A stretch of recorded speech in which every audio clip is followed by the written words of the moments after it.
Yeah, and final thing I'll hit on this before we move on is I've I started watching that Jets Buccaneers game when they were down 24-10. I started tuning in. I was like, holy crap, what's happening with the Buccaneers? I gotta turn this on and check this in. So like second quarter, I started watching it, and I'll never forget the scene where Antonio Brown is having a full on meltdown and running shirtless, half naked off the field, and Tom Brady is as cold and stoic as I've ever seen him.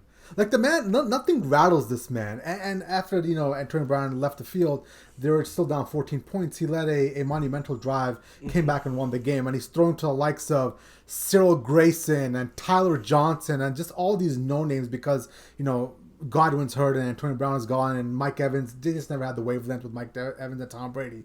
So he's just throwing to all these no names. He's throwing to Le'Veon Bell, for God's sakes. Le'Veon Bell is a guy that at this point in his career should be in the NFL, and he looks like the slowest running back in the NFL at the moment. But I'll just speak. We don't need to give any more praise to Brady because he has all the accolades. But just seeing that and going through all that bullshit of seeing Antonio Brown have his meltdown and just being as cold as possible through the whole endeavor and just come through in the clutch, it just speaks to the greatness of Tom Brady and who he is, man. Like, are you surprised?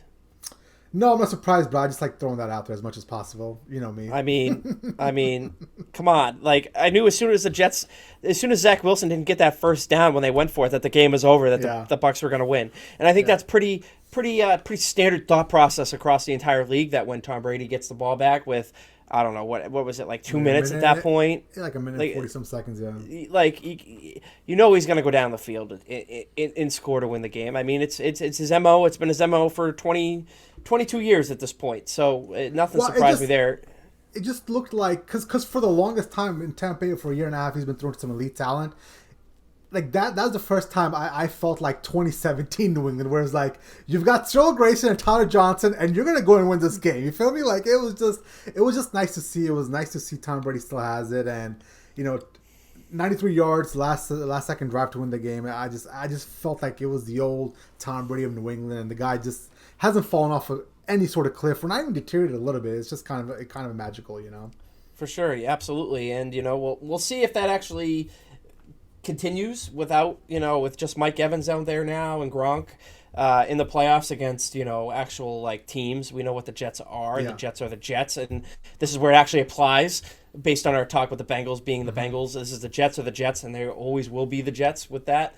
So we'll see how it plays out down the stretch into the playoffs. Yeah, and that's why I didn't pick them to win the NFC or go to the Super Bowl. Just because yes, I'm sure he can do it in spurts.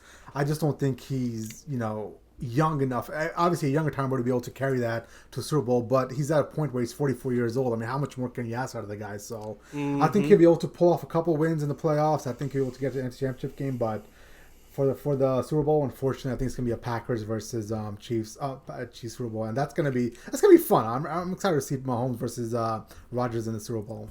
See an elite matchup, yeah, absolutely.